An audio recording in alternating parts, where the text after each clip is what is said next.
Hello. Alright, we're at the end of Magic Crafters, so right here, just quick quick pivot right away. See how I land, jump, back turn. I'd like to get a flame out just to hit that fodder just in case, because if you hit the fodder with a charge, you lose like a frame or two, but don't worry about that too much.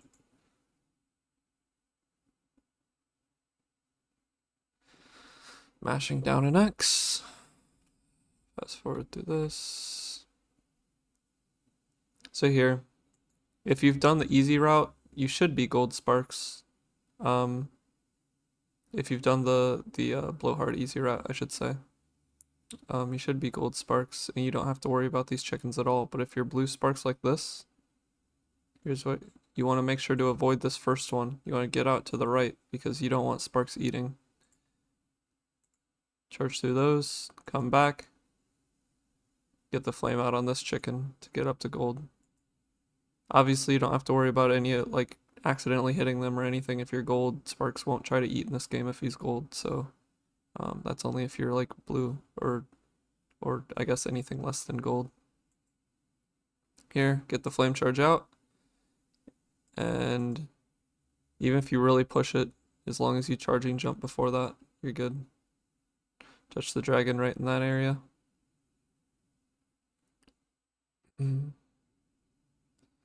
Charging jump through that, back through here, flame short hops.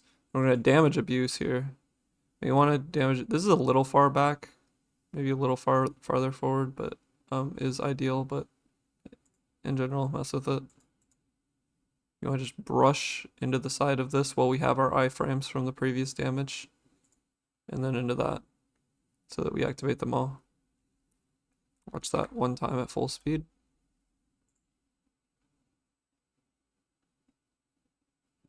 See that? Notice how where I'm standing, like you can see the gem shadows where they're gonna drop. See, I'm standing, like this one's dropping here, but I'm standing here because we want to go back this way. So I'm turning the way we want to go. So I know Spark's gonna grab that for me, charge through here, jump, charge glide, glide down.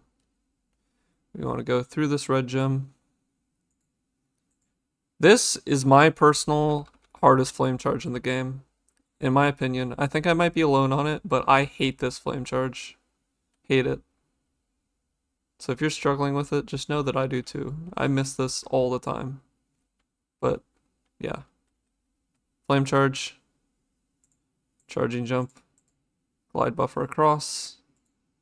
Here you can charging jump, uh, glide this. Just don't. Just don't.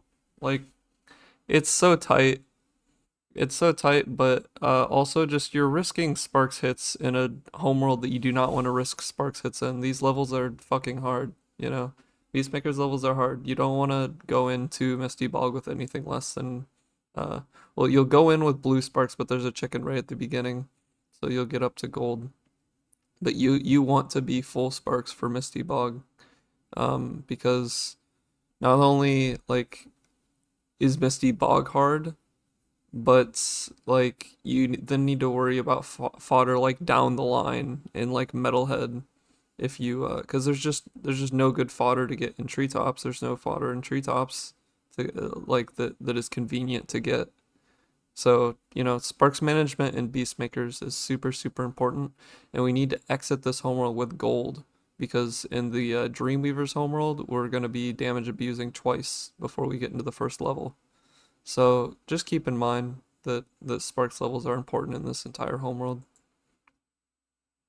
Here, once again, you can flame charge this. These are the hardest enemies in the game to flame charge. If you want to go for a blind flame charge on it around the back with the possible penalty of 2 sparks hits, you get hit, and then sometimes you even get hit into the water on top of that. Be my guest. Uh, I don't think anyone really does go for that consistently, but you know what? Be the first. Be a hero. I believe in you. But no. You see me just get the flame out early. See, I don't even see the boar yet. Just get that flame out so that it's as far away as possible. Then I can jump, charge, glide buffer down. Curl around through here. Boom. See how I just throw a walk in there? A quick walk. Like, stop. I've charged through them. Throw a little walk in to realign myself and then recharge back through. Then coming out here, we've lined up perfectly so that we can just charge down. You don't have to hold any direction going down, just straight down. Now, you want to actually glide buffer. For a long time, and I still have a bad habit of sometimes doing this, I glide buffer into the top of the portal, which you would think is faster, right? You get into the portal faster. But if you glide buffer, probably even a little lower than this wasn't quite low enough, you want to be a little lower. The portal, like the camera will load faster, load the portal faster, load the level faster. So you want to like target down here, actually. Alright, into the actual flight level, I suppose. Wild flight's not too bad, actually. It is probably one of the harder casual flights, but with the route, it's not too bad. Ignore this guy. Don't worry about getting too low here, because this water kind of like ramps up, and then if you stick too close to it, like as you're going up, you're just gonna be losing a ton of speed anyway, so, you know, kind of like, you don't get too low, but you end up low anyway. You see what I mean? Let's get that. See, I'm maintaining a straight line here. See how I've maintained a straight line here? Don't like go out for the boat, because the boat's gonna come to you. See what I mean? The boat's coming to you. Why would you go out here to hit it when you want to go here next? Let the boat come to you. Through here. Toy with how much of a wide turn you want to take here, but that's pretty in the middle, I suppose. But either way, we want to turn this way, so it doesn't matter too much. Kind of get up over there and then curl through here. Through here. Even better, you want to see the Nork actually going through here, but if he's hitting this side, like, you've done good. Stick low and get that, then you have to raise up right away. Up, down, through here. Since we left that one earlier, this Nork's gonna be here, so make sure to get low and get up right away, because otherwise you're gonna bonk into this. Back down. See how I kind of like went through the right side of that arch, because my next target is that box. Be careful to go far enough on this box. It is another one that's a bit deceptive, so just be safe with it. You don't really need to push this too bad to make this cycle. It'll take some practice for sure, but you don't have to like push things crazy to make the cycle here. So once you get here, you should see something like this if you're on cycle. So if you're on cycle like this, and this plane is decently far back, we're gonna get two. We're gonna get this one, then we're gonna dive down. If this plane is like closer to you, and you're behind cycle, we're gonna get three. They're circling around up here, then dive down. So keep that in mind if you're not quite fast enough for this one. 1, 2. Notice I just flicked up for that. Don't go all the way up to meet him. Let your flame do some of the work. Since going high is slow, you know, flick the flame up so you don't have to go as high. Turn down. So this one will be right in the way here. Notice I'm taking an inside line. Inside line. Stay low for this next plane. Then these next two are going to be higher. Flick up a little bit. See, those two were higher. Just keep that in mind. Then here.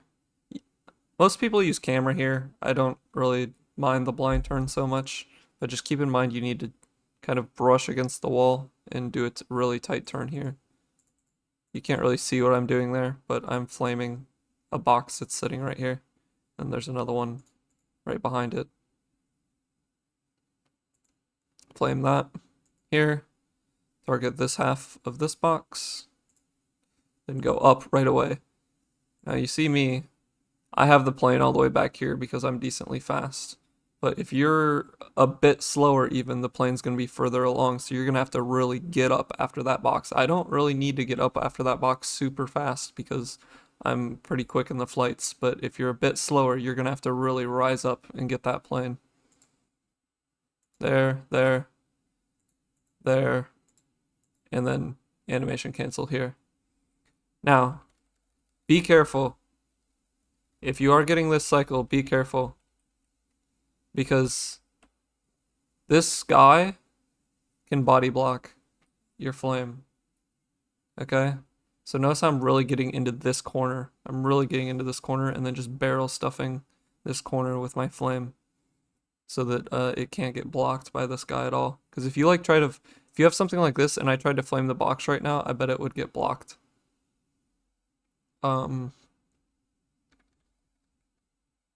You can even be a bit faster than this and get both this and the box with one flame. But sometimes you don't get as good of an animation cancel off that anyway, and you just lose any time that you got gained by finishing the flight faster. But you kind of get the idea, I think. Just make sure to be careful not to get blocked, but also be sure to get the flame out, because if you just flop against this wall, like you get flame timered or something, or you don't flame out in time, you just flop against this wall, then you're gonna die, and you're gonna on the last box and have to redo the whole thing, and that's not gonna be fun. So, yeah, that's Wild Flight.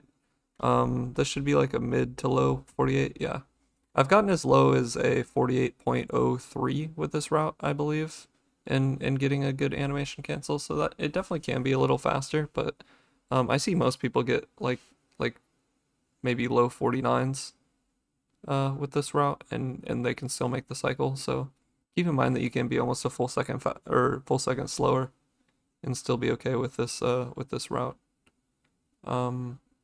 Anyway, I think that's gonna be the end of this video, and man, the next one's gonna be a doozy because it's Misty Bog. Misty Bog is probably the hardest level in the Spyro or in this run. Like we're starting what I would consider the 3 hardest levels in the run right in a row.